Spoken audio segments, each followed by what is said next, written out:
गौमाई, अरे गैया माई कहाँ चली? चारा खियाए के रहे।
अब भोला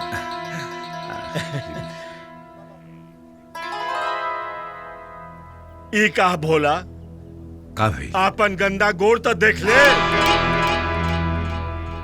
अरे बौड़ाहा गोड़ तो धोली ले रहते। हाय देखा गंगू, तनी भोला के समझावा। अरे यह सरदार रखबा तो सीख भैला योग और तंत्र विद्या। अरे दया से सीखा का कुछ कल जाला। जी गुरुदेव। गुरुजी, गुरुजी। भोला ऊ हमरा माटी लाग गई। कोनो बात ना, लहर जय हो, जय माई। प्रणाम गुरुजी। माँ काली सबके कल्याण करे। अरे मुखिया जी सब कहा ये गुरुजी कुछ अनाज है, फल फ्रूट है आश्रम के खातिर।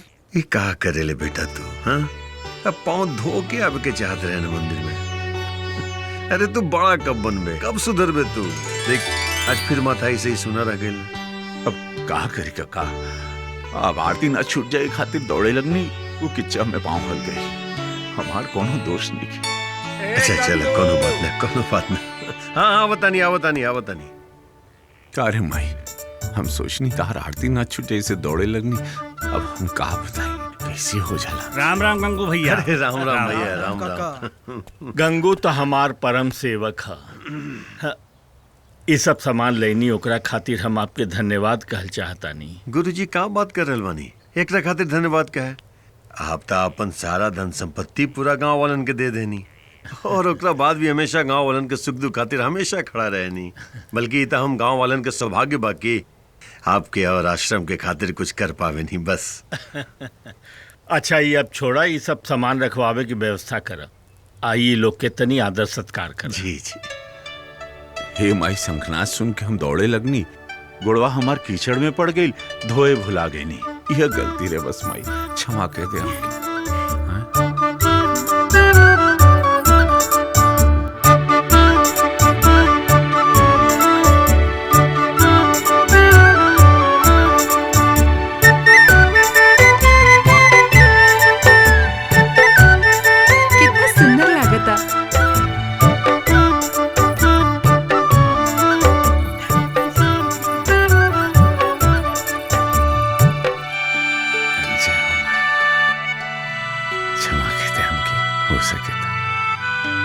काका देखा ना हमरा के टीका लग गई। माई से बोलनी, देखा टिकवा लग गई हमके। देखा तानी टीका लग गई। बड़ा सुंदर भी लगा था।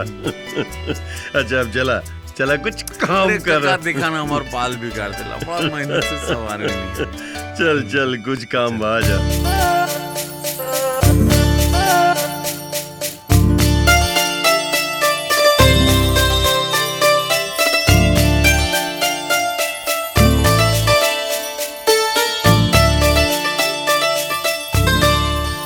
बाबूजी दूध पी। अरे हम दूध ना पियब, हम बाद में पियब। हाँ, दूध तब पिए की पड़ी। ले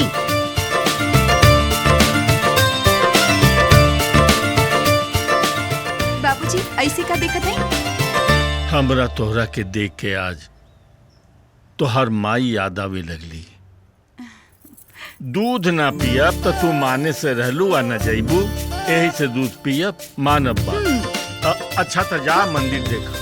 बाबूजी पहले दूध पी फिर कहीं जाई।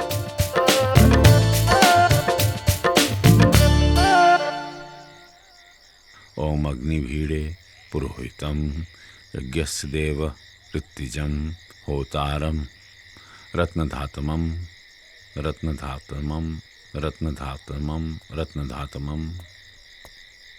अरे काका कारे बोला ये खाली तंत्र मंत्र के पढ़ाई होई, ऐसे कौनो बड़का तू अघोरी थोड़े बन जीवा। हाँ ला ये दूध पीला। हाँ ठंडा हो गया, दूध पीला। दूध पीवे तो बुद्धि खुली तोरा।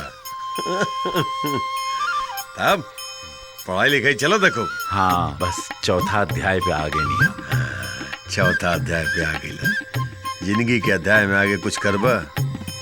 कुछ नहीं ना। अरे शादी ब्याह करबा? अरे काका छोड़ो ना भैया। और बोला अब शादी ब्याह खातिर लड़की तू ढूंढबा कि हम खुद ढूंढ दी?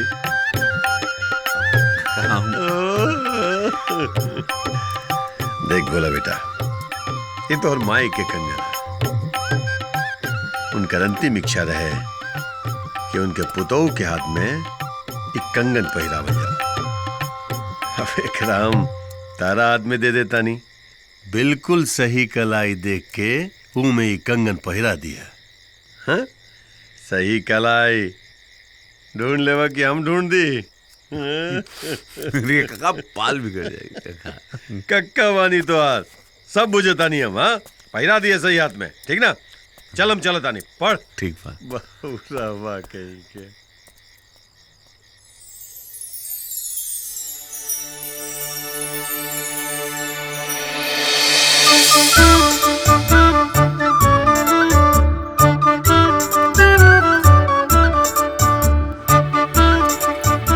हमरे माई के दियाला आशीर्वाद बाटे तोहरा खातिर गौरी।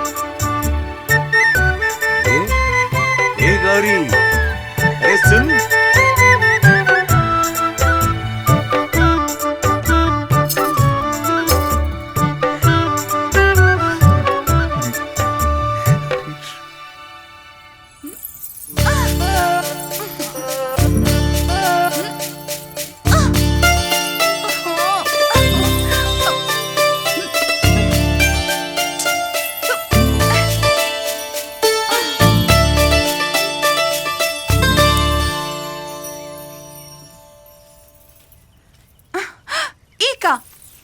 वाला रहली ना। अब तहरा से ना टूटत रहे तो इतना उचकत रहलू ते खातिर हम तोड़ देनी। देखा उचके में कतो तू गिर जाए तो तरह गोड़ में चोट लग जाता। ओकरा बाद का? ओकरा बाद तरह के हम ओकरा बाद का? ओकरा बाद हम तरह के गोद में उठा के पूरा गौवा घुमा तो बड़ा तकलीफ हो जाए। हाय दैया, तू हमरा के गोद में उठाई बा? अरे कैसन बात कर ताड़ू तू कहू तो तरह के गोदिया में उठा के पूरा दुनिया घुमा दे। हमरा के गोदिया में उठा के पूरा दुनिया घुमा दे बा? तो ठीक बा, हमरा के गोदिया में उठा के दिखावा। तैयार बाड़ा? अरे हमरा के उठावा, जल्दी उठावा।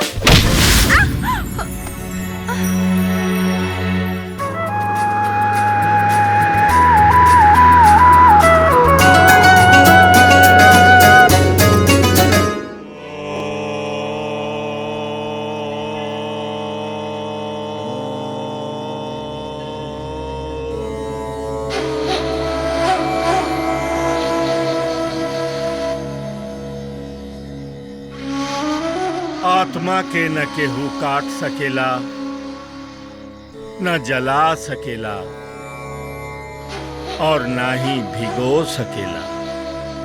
वैसे ही एक शरीर में दो आत्मा के निवास कबहू न हो सकेला।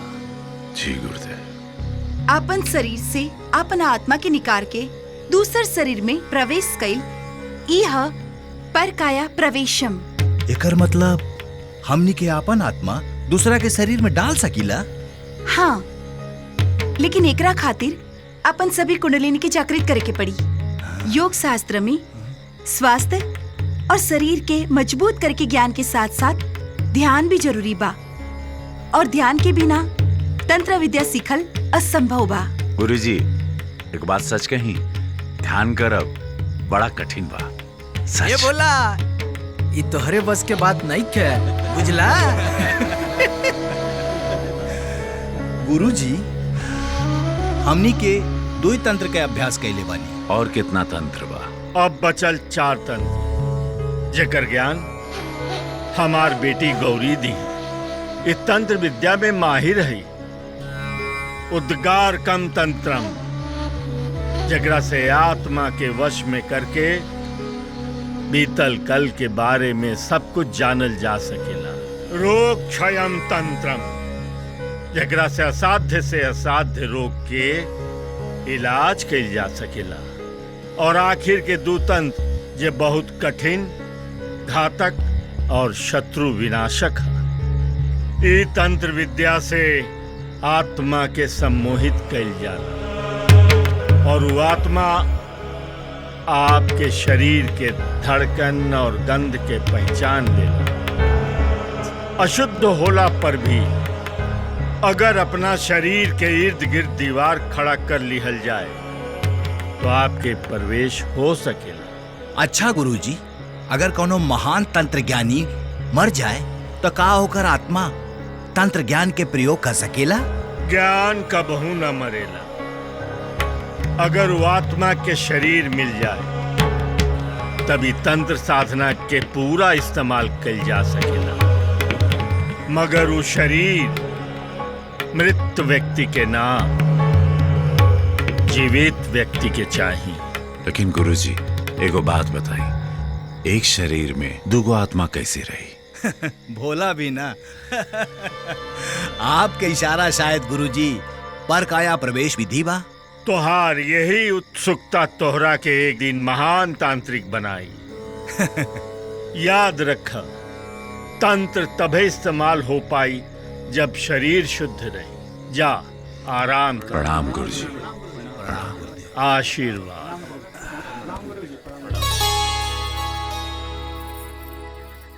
गौरी, देर रात के तू काहे तू हमरा के एजा बुलौलू? बोला उ हमरा के तोरा से कुछ कहे के रहे। का? उ बोला देखा, जल्दी बोला, ना तो गुरुजी ना तो केहू देख लेता। बोला उ हम तोरा से का? हम का भाई? बोल चीटा। अरे चीटा। एक मिनट, रुको। चीटा। अरे कैसे? अरे ये कैसे बंद, कैसे खोलनी जल्दी उतरा के? खोलो। हाँ, कहाँ से? चीटा ऐसे? अंदर बा। हाँ, अरे खोली ना, कहाँ? जल्दी। कोने जगह बा? हाँ, कर। हाँ, धरा दे, पकड़ा दे। हाँ, मार दे। बाकी बहुत सुंदर बा। का? तेरे पिठवा पे जौन करिया करिया तिल बा, वो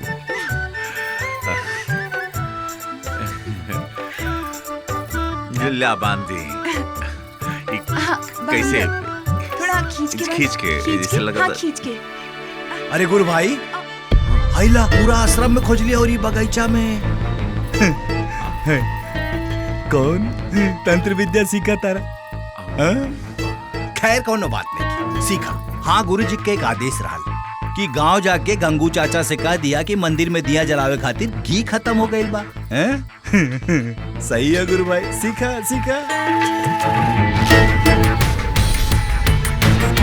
जाके कहीं पूरे गुरुकुल में ना बोल रहे। अब गुरुजी के बोल नहीं था, गुरुजी तो हमरा के मार मार के मुआ दिए। अब कहा? बोला।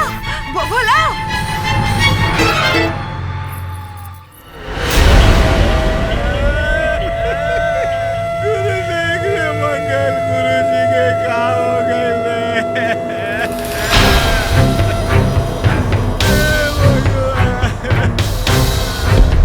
गुरुजी आगे छोड़ के चल गए। गुरुजी के कहा हुए? काहे सुतल बाड़े नहीं। गुरुजी का भाई? गुरुजी के का भाई? नौटंकी करता रहते देखा का वालन? देखा लोग, अरे हमरा गुरुजी के मार के कैसे नौटंकी कर रहा है भाई भोला। हाथ दे मरले हमरे गुरुजी के। हम कैसे मार सकनी? अरे गौरी, हट रे गौरी, ये गुरुजी के मुंह बा। अरे सनी और मंगल देख ले बाड़े। हाँ देखनी है। अरे गुरु भाई ना बोल, अरे बात ऊंची ना बोल। अरे नहीं मरने वाले, अरे ये गुरुजी के मरने बाटे। अरे बाप समान गुरुजी के मारा और हाथ दे के का बोल रहे? अरे देखत का मारा मार के मुंह हाथ दे के रखी। मारे के रखी। मार दे। रुका, रुक जाओ। रुक रे, रुक जाओ। छोड़ दे।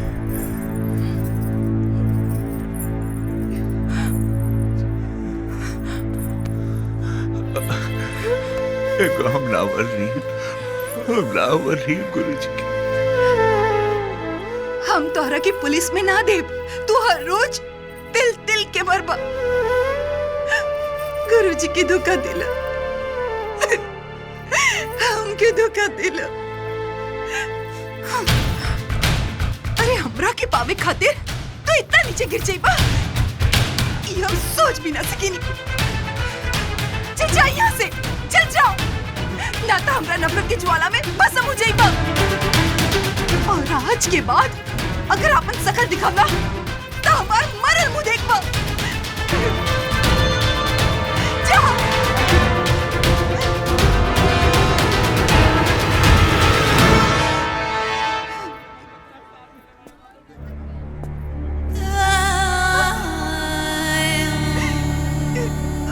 गौरी, संभाला अपने आपके। दया के आरोप और भोला के चुप्पी कातिल साबित करे खातिर बहुत रहे।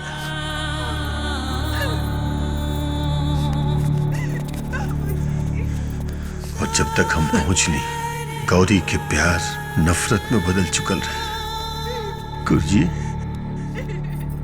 गुरुजी,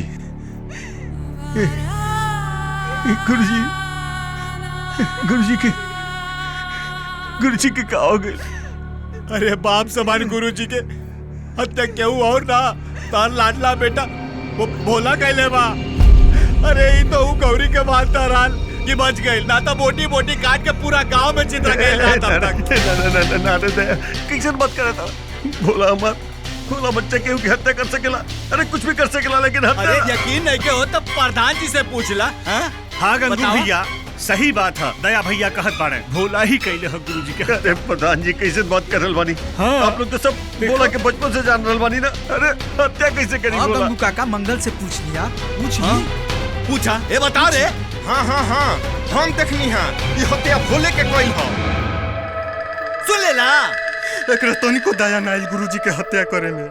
गुरुजी के मार देला। और तो और हमहू समझ चुकल रहनी कि हत्यारा हमर भोला ही है।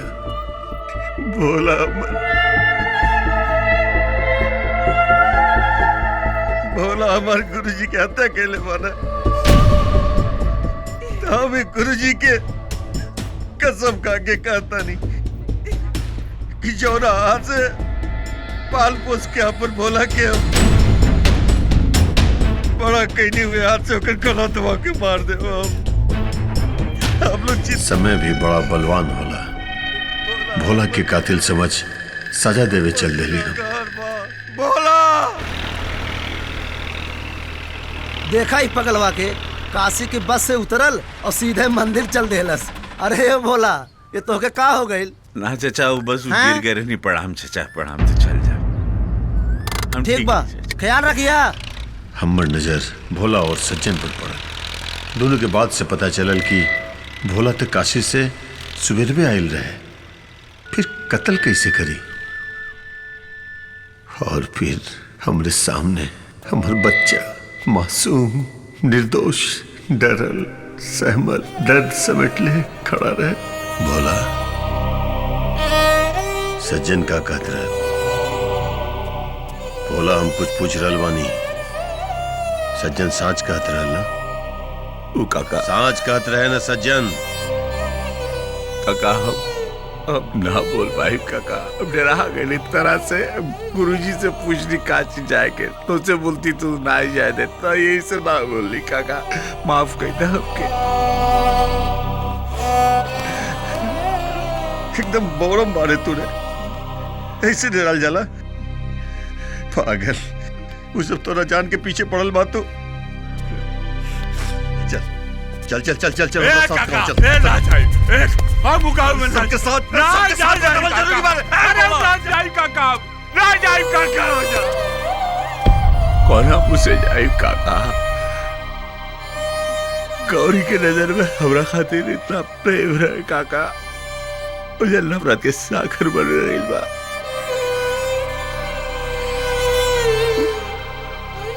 के काका हम जाए ना, गौरी जीते जी मर जाए काका, हम ना जाए। हमरा के माफ कर दे बेटा बेटा हमर बात सुन, देख सब सच जाए ही ना तो सब ठीक हो जाए, सब तोरा माफ कर दी। हमर बात मान ले तू। ना काका तरह के हवार गिरिया ना कहो, ना बोलबा केहू के ना बोलबा काका, केहू के ना बोलबा तू भाई, सच ना बताइबा। हो गई काका, अभी गांव से बहुत दूर चल जाए काका।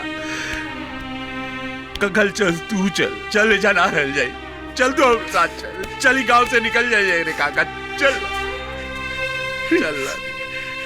अरे पगला हम तोरा से ज्यादा मजबूर बनी। गोड़ छू तेरे काका, चल जा से चल जा बेटा हम मजबूर बनी रे, हमारे बात अपना बच्चन के हाथों मजबूर बनी और गौरी के छोड़ के हम न जा सकेली बेटा।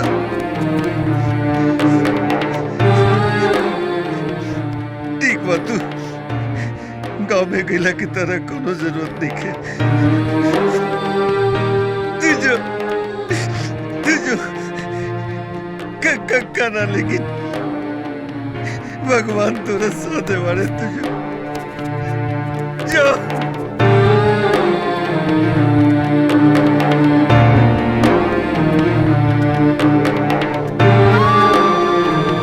काका जा थई, आशीर्वाद बना के रखिए।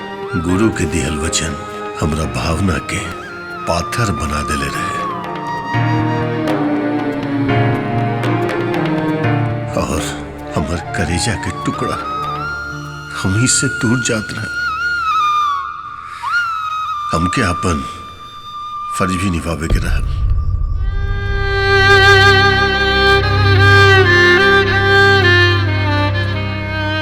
जैसे गौरी के मनोली ब्याह करोली दया के साथ, जैसे कि मठ के गद्दी खाली न रहे।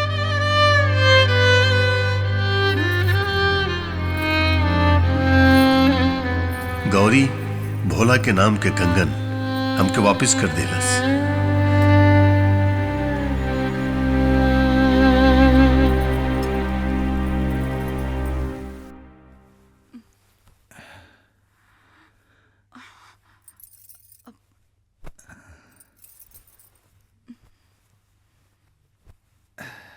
गौरी,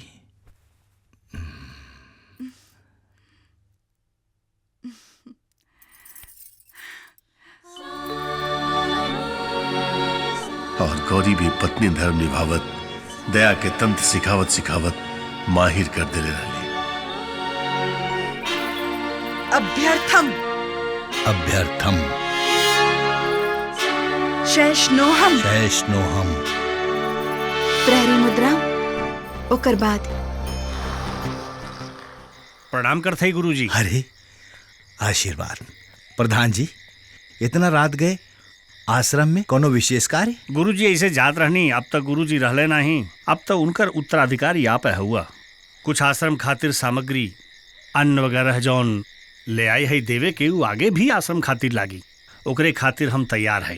अब बस आ गया ओकर चाहत है। अरे धन्य है प्रधान जी, आप जैसे महान आत्मा अगर ही गांव में रही तो हर गांव के धर्म के आश्रम ऐसे ही फलत फूलत रही। हाँ बिल्कुल ऐसे ही। बहुत बढ़िया, बहुत अच्छा, उत्तम। अब अग्नि प्रज्वलित करें। अग्नि प्रज्वनी। अब शांत करें। विशुभ शांतम। अति उत्तम, श्रेष्ठ। आप तंत्र विद्या इतना जल्दी सीख ली? जेकर गुरु आप जैसन श्रेष्ठ होई, वो शिष्य हर विद्या में निपुण होई। अब आप पूर्ण तंत्र विद्या में निपुण हो चुकल बानी। धन्यवाद। किंतु एक विद्या बाकी हो। वो विद्या हम कैसे सिखा सकेनी? काहे वो? हम अपन बाबूजी के जल संकल्प वचन दिले हैं कि विद्या हम केहू के ना सिखाई। ठीक बा।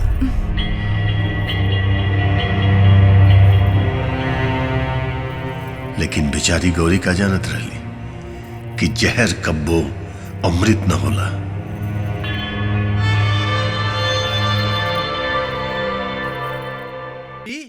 शनि मंदिर में आरती के इधर करके बैठल बा। जहर बढ़त रहल और दया इसने सही समय के इंतजार करत रहल और ऐसन खौफनाक खेल की सुनकर रूह तक कांप जाए। हम पूजा ना कर सकेनी। पूजा नहीं कर मतलब हम कुछ समझ ना पाऊनी। वो कहा ना कि हम अशुद्ध बानी, यही से पूजा आपके करे के पड़ी। पल के तो इंतजार रहल। और अब हम तारा के अपना तंत्र शक्ति से भस्म कर दे। अग्नि प्रहम। गौरी रानी, गुरु हत्या हम कहनी। इल्जाम लागल बोला पे। बस 5 दिन, सिर्फ और सिर्फ 5 दिन तो अपन जिंदगी जी ले, जितना जिंदगी जिए के बाद जी ले। और 5 दिन के बाद तो पाताल से भी खोज के ले आई और तोर अंत हम करब। गौरी, अब तोर अंतिम समय आ गइल बा। हमारा हलबानी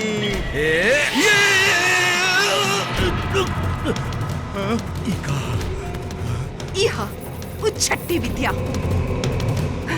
का भाई हलक सूख गई। गुरुजी का भइल? नहीं पानी पीली? दे पानी।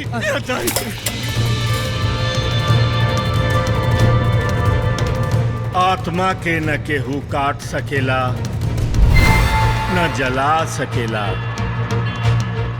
और न ही भिगो सकेला। अब तोर ऊपर जाए के रास्ता मिल गइल बा। तरल पदार्थ यानी कि तेल। अग्नि प्रज्वलम।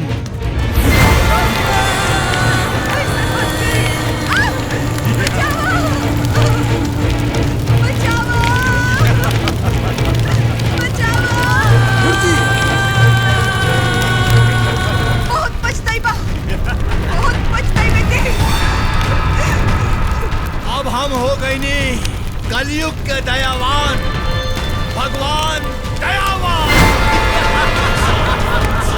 लेकिन पापी भूल गए कि शरीर ते जर सकेला पर आत्मा कब्बो न। गौरी की आत्मा उसे बदला लेवे खातिर आज भी तड़प रहल बिया। अपन पसंदीदा फिल्म देखे खातिर डाउनलोड करी दंगल प्ले ऐप।